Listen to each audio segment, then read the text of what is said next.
Welcome into Shot and Vipp, a podcast brought to you by Inside Carolina this college football season.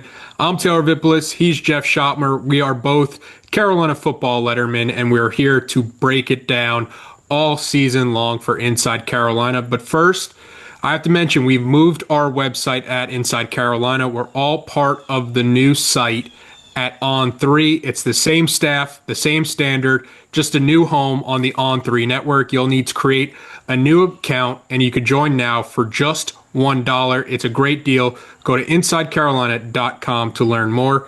We kind of went into this game knowing what to expect. I don't think we were going to learn too much or be able to take away a ton against a team like Richmond. But this did feel like it was a take care of business game for the Tar Heels and a survive and advance until the next week of the season. But Carolina comes out with a 41-6 win against the Richmond Spiders. Bill Belichick wins his first game in Kenan Stadium. Carolina improves to 2-1 now on the season. Biggest takeaways from this game? It definitely was a take care of business game. Pre-game, if you would have told me 41-6 is the outcome, I'd be very happy with it. I was texting with a buddy pre-game, and I was like, I need to see UNC score or their offense put up, 30 plus points. I need to see that. Obviously, we got that. This should be the outcome in a game like this with this type of talent disparity.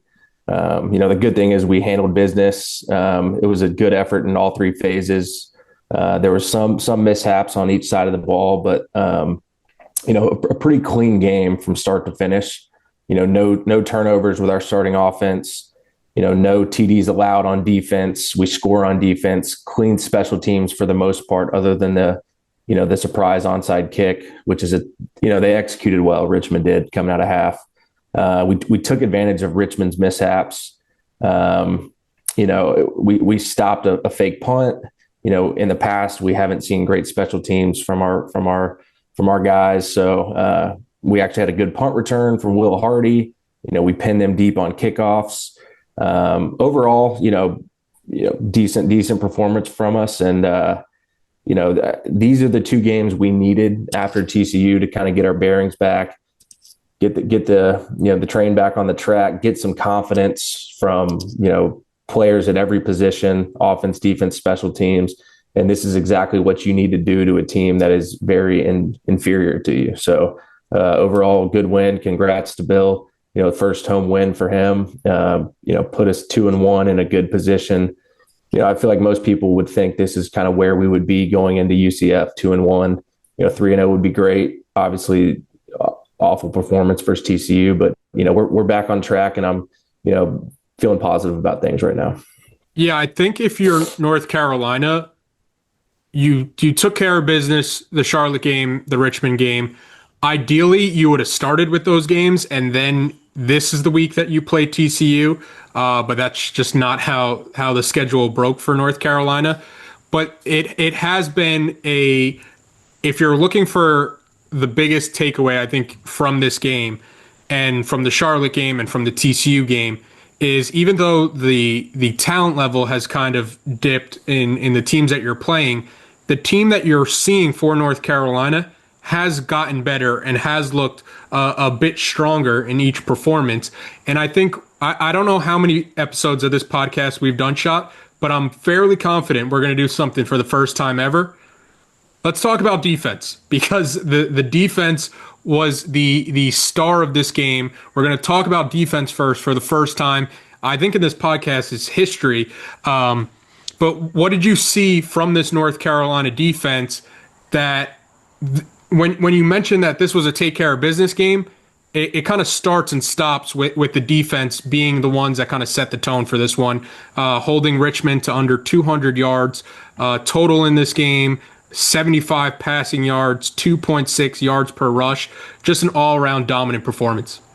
Yeah, I actually love their performance. Like I mentioned in the opening statement, back-to-back games without giving up a touchdown. Yeah, I don't really care who you're playing in college football nowadays. That's a great statistic. And, I've talked on prior podcasts about, the scoring defense statistic. And to give up 3 and to give up 6 in back-to-back games, that's outstanding work. I mean, you look across the country and you see superior teams play inferior teams all the time, and they give up 13, 14, 17 sometimes. And for us to not allow a touchdown, have a great goal line stand on 4th down, just well executed defense. That's really what it was. A couple notes. I noticed just really good communication from our team. It's just very sound defensive football. We're aligned pre-snap. We handle motions well. Guys are communicating when there's a shift and there's a motion or there's a formation that we aren't used to. Richmond in the first 10 plays, they threw out some unbalanced stuff and we communicated it well. You can just see a confident bunch out there in their communication.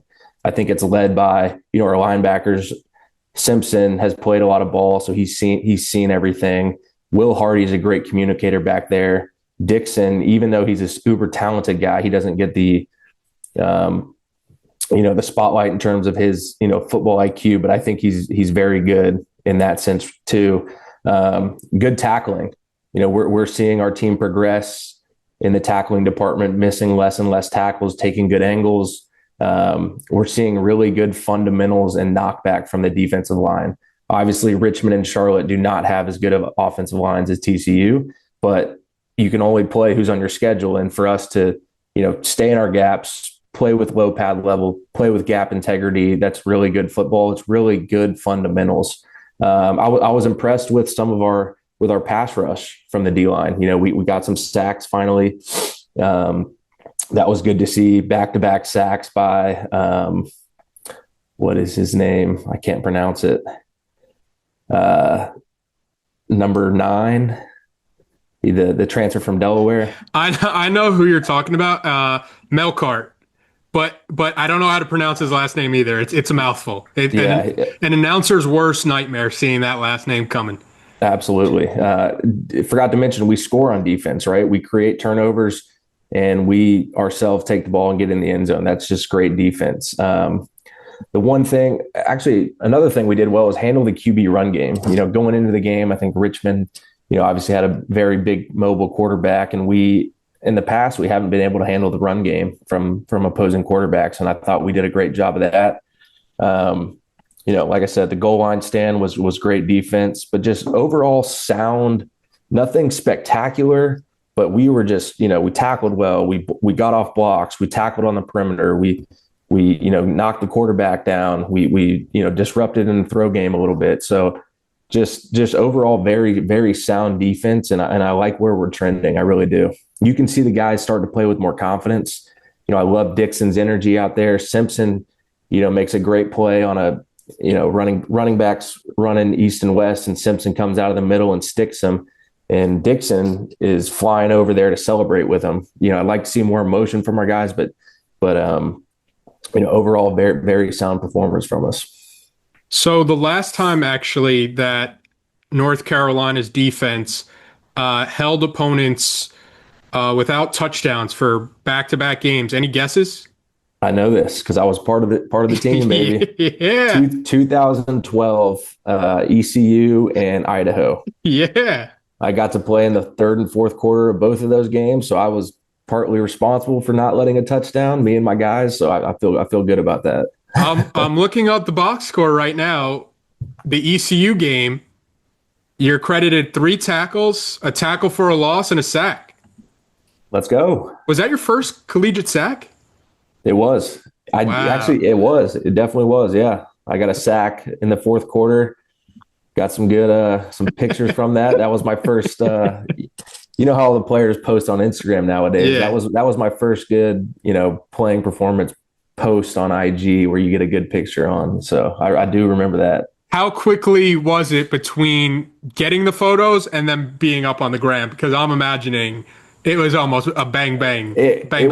It was a Sunday afternoon post. So game Saturday afternoon, and I'm getting it up Sunday. Yeah. When you're watching this North Carolina defense, I think a lot of people expected them to be strong defensively with the Belichick's background. But I think one thing that even through the level of competition that this North Carolina team played, like this defensive line came into the season as a pretty big question mark. How surprised are you that not only are they really not a question mark through 3 games, but it seems like they're more than holding their own. Yeah, I'm very surprised. You know what I'm really happy with is the technique from the D line. I don't think this D line bunch, and we talked about it in the pod prior to the TCU game, is there's no superstars, there's no really flashy guys in the D line, but a Bill Belichick led team and defense, I expect great fundamentals, great tackling, great gap integrity, low pads, proper hand technique, and that's what we're seeing. These guys aren't as talented as the 4 and 5 stars that we had with Coach Bateman, but they are playing better football, and it's great to see. They play with a motor. They're getting off of blocks and making solo tackles from our interior D linemen, which is awesome to see. But again, I just think we are.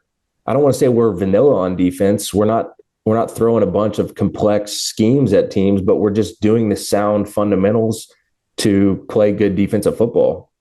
I think from all levels of the defense. So starting with the D line, they are checking the box.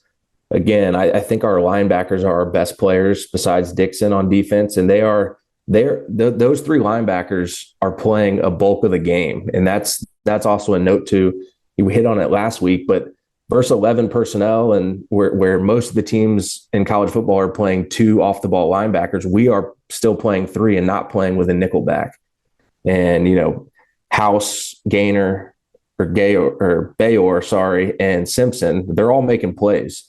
They're making plays in the pass game. They're tracking ball carriers down. They're physical. They're scoring. So I think those 3 guys have really been a bright spot. I think we knew what we had in Simpson, and House he was only a true freshman at Washington last year. A lot of upside, a lot of speed, but he's shown some flashes. And Bayor has been a very good bright spot in my opinion. I did not expect him to be as good of a player as he is. And in the secondary, I've seen some growth from Marcus Allen over the last 2 games. He actually started the game at outside corner over Caleb Cost, who started for Charlotte, and he put himself in great position on a couple plays. He should have had an interception on our sideline, but he was in great position. He was running stride for stride. He found and located the ball, which he struggled with in the past. Hardy is a really sound player. He's the one that kind of lines up everybody, handles adjustments, can kind of play multiple positions. Sometimes they play him in the box, sometimes they play him in the post, but he's very, very smart guy. And I know that Coach Belichick loves having him out there because he's, a second coach on the field. But I'm super impressed with where we are.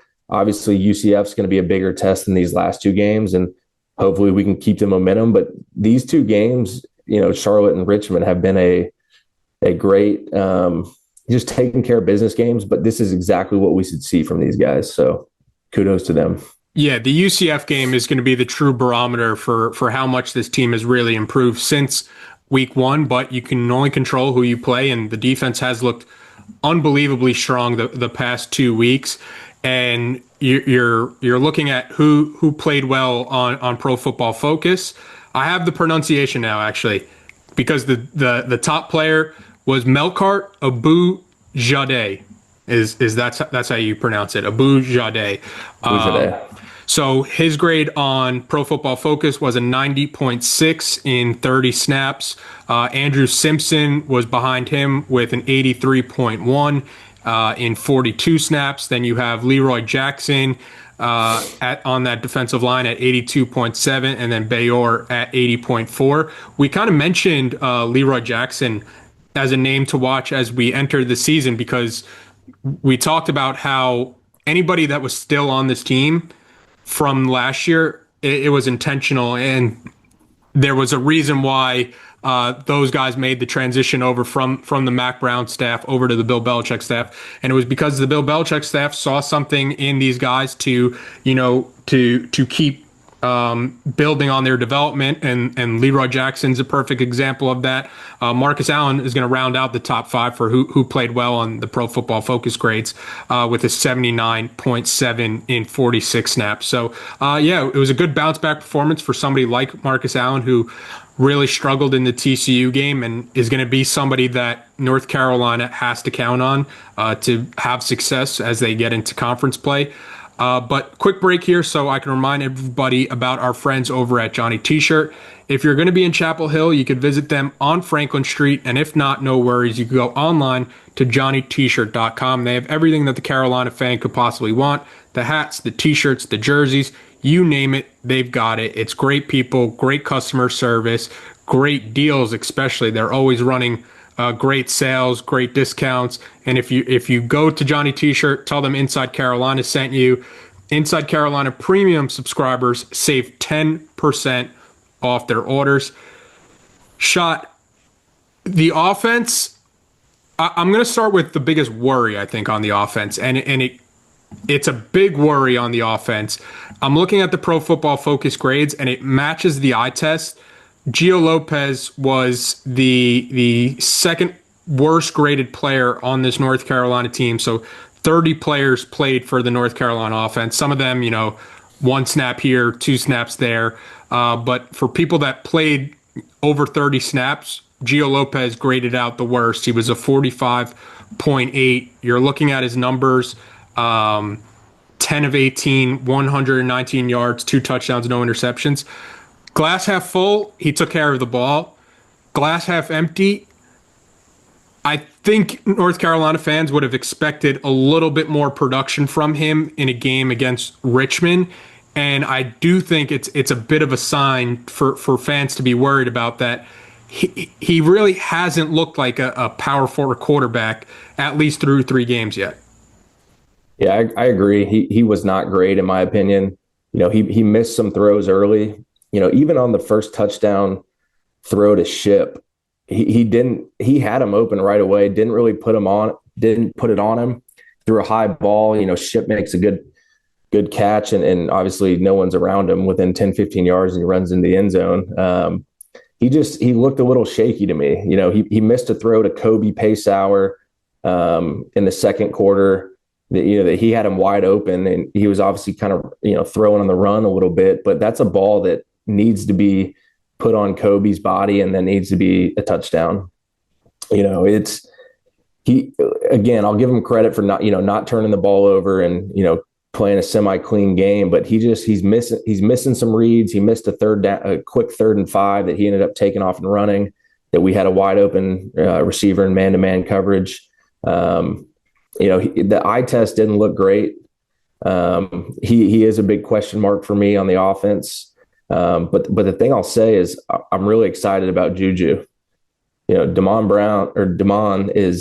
June, we found a player in him, and we talked about it Charlotte game, and he's going to get a bulk of the snaps going forward. And even after this performance, he's our bell cow back. He has a different burst. He showed me some patience running the ball. He kind of got that figured out. I think he's a good player. He's not a Michael Carter, Javonte Williams, Ty Chandler type, but he's a very, very serviceable, good running back. He's a true freshman, so he hasn't had much experience, but he is getting better by each game, and each snap he takes, he is producing. And that's the thing at running back. You need a productive player, and he's going to be our bell cow going forward. So that to me is the positive of the game. By far for this North Carolina team, the biggest positive to come out of this game was Damon June. 14 carries, 148 yards, 1 touchdown, 10.6 yards per carry. I think what you hit the nail on the head with him. He showed a lot more patience in this one, and he still found a lot of success. And you also mentioned Michael Carter, the most rushing yards for a UNC freshman since 2017. When it was Michael Carter having a strong game. So it does feel like Damon June is this next back up in this line of great North Carolina running backs, where it goes back to Gio. Would you say Gio's the start of like the great North Carolina running backs that they've had consecutively, where they go from Gio, Romar was in there, Elijah Hood's in there, TJ Logan's in there, Javonte, Michael Carter, and just recently Amar and Hampton. It does feel like Carolina found something in Damon June. When you're entering week 4, I'm not sure anybody from this North Carolina staff could have seen how productive Damon June was going to be. But if you're in that coaching staff now, how are you kind of shifting your mindset to be like, we found something, we have to start shifting our offense to so he's the feature. We find more ways to get him involved, find more ways to run our stuff through him. Yeah, it's very interesting. And fans are probably wondering, why was he not the guy that we put out in the first snap versus TCU? And the interesting thing about running back to me is it goes back to us not tackling a bunch, going live in training camp. And you can't really judge a running back until they get live bullets in the game and they play a defense and the defense is tasked with bringing them to the ground. So you can't really judge a running back until you're going live. And maybe that's, maybe we were trying to get some of our older guys, more experienced guys, reps early in training camp and early in the season because we knew what we had with them. But I give credit to Natron Means for throwing June out there and being like, look, we're not having enough production from this position. We got this guy that we recruited, we think highly of, and let's get him a shot. So I really respect our coaching staff for putting this true freshman out there early in the season and seeing what he's got. The positive for me about June is we threw a nice screen to him, so he's shown some flashes of being able to have success not only in the power run game, a little bit of burst. He's not the top end TJ Logan speed, but he hits the hole hard. He can catch the ball out of the backfield. We haven't seen him really pass protect yet, but that's kind of where we'll do running back by committee and have Caleb Hood come in third down and pass protect and do some of that stuff. But it was also interesting to see Ben Hall not play at all. We're not have any carries, not having many snaps as he did versus Charlotte. So yeah. We're kind of using these first three games to evaluate our talent, which I love. We're going running back by committee, but going forward, I think June is going to get a bunch of the carries. And he's deserved it. So, that's my take on that. I think we found a good one in him. Yeah, and I think when Bill Belichick and Lombardi came to North Carolina, one of the things that people kind of emphasized was, this isn't the LSU's, this isn't the Alabamas. North Carolina is going to have to find some diamonds in the rough, and it feels like they did that with somebody like Damon June. And as Carolina goes to the UCF game, as Carolina goes to the Clemson game, like he is going to be, if North Carolina is going to find success offensively, it feels like he is going to have to be a major part of that offense. The other note that I had from the offense, I think Jordan Shipp is emerging as the clear wide receiver one for this North Carolina team. Gio Lopez doesn't always hit wide receivers in stride outside of the first series in the Charlotte game and the first series in the TCU game, where you're looking for him to have better rhythm in the offense. But it seems like he has started to establish a connection with somebody like Jordan Shipp. And against Richmond, Jordan Shipp was a magnet where, half of his catches go for touchdowns. And then the other note I had was it was nice to see North Carolina's tight ends getting more involved. We mentioned last week that North Carolina's tight ends only had one catch for like 3 yards through the first two games. And then in this game alone, you have Jake Johnson, 3 catches, 30 yards. Is that more in line the production that you're looking for from this North Carolina offense when it comes to their tight ends? Yeah, definitely. I was happy to see Johnson have a couple catches. Actually, Gio missed him on the first drive in the end zone. He threw a way high ball. And like I said in the last pod, I don't think these tight ends are super elite. I just think they're very serviceable, solid players. But we do need to find ways to get them the ball because, most of the time in their alignment, they're, attached to the end of the, offensive tackle. So their routes are more in the middle of the field, which is, easy completions for Gio. And that's kind of what he needs to get going. But also we need to utilize them in the red zone. And that kind of brings me to my next point of our red zone offense was not good. And it hasn't been good the last 2 games. In the first half, we were 1 for 3 in the red zone scoring touchdowns.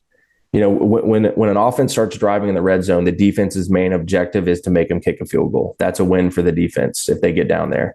And we, through the first 3 series, we scored 1 time and then we had to kick 2 field goals. So we're leaving points on the board. At the end of the first half, it should have been 28-3.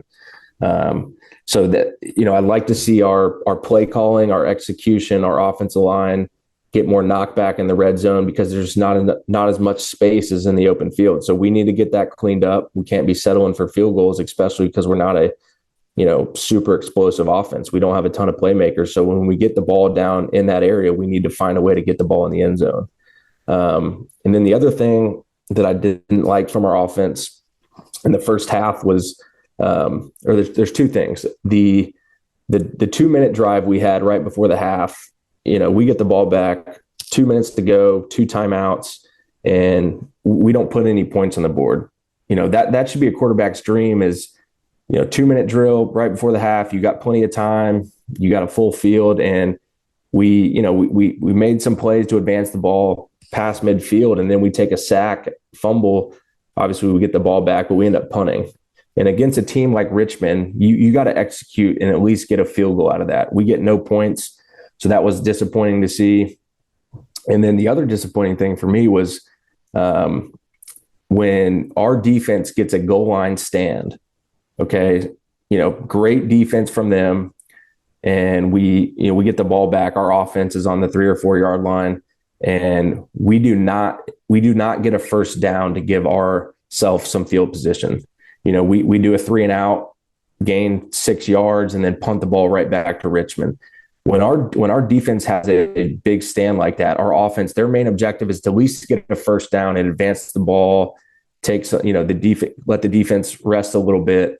But those 2 drives were the most disappointing to me, was not being able to put points on the board before the half, and then not being able to get a first down after a great goal line stand. That's the complementary football we talk about.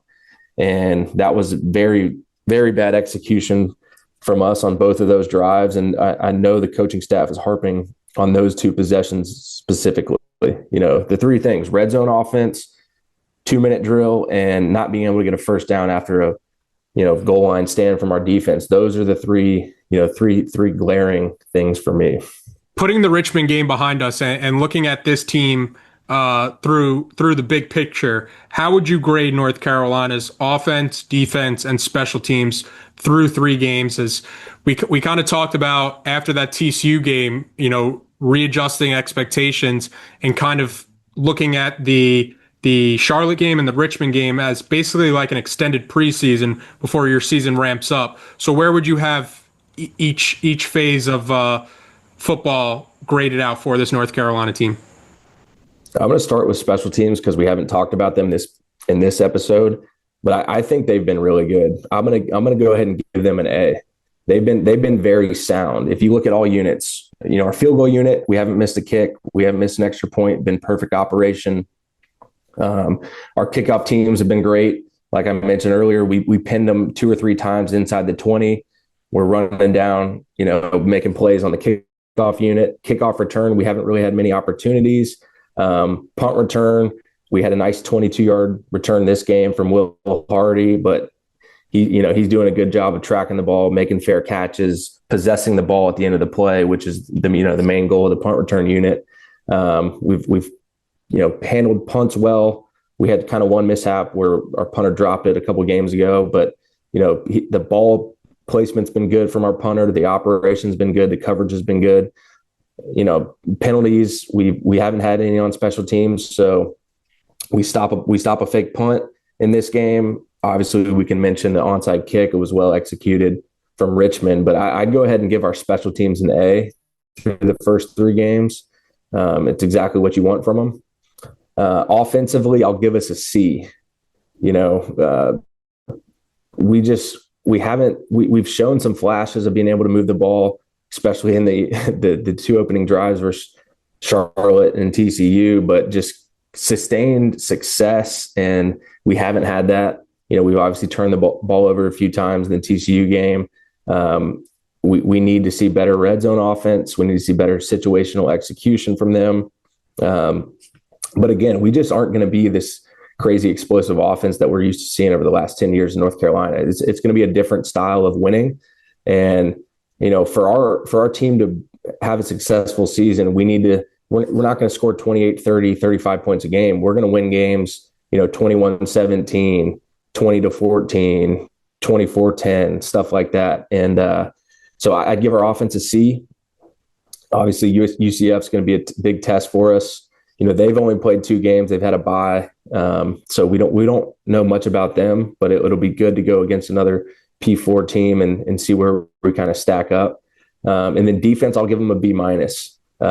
These last 2 games have been really good, like I mentioned. But you still have that one blemish of TCU, on your schedule, and that awful performance from our defense there.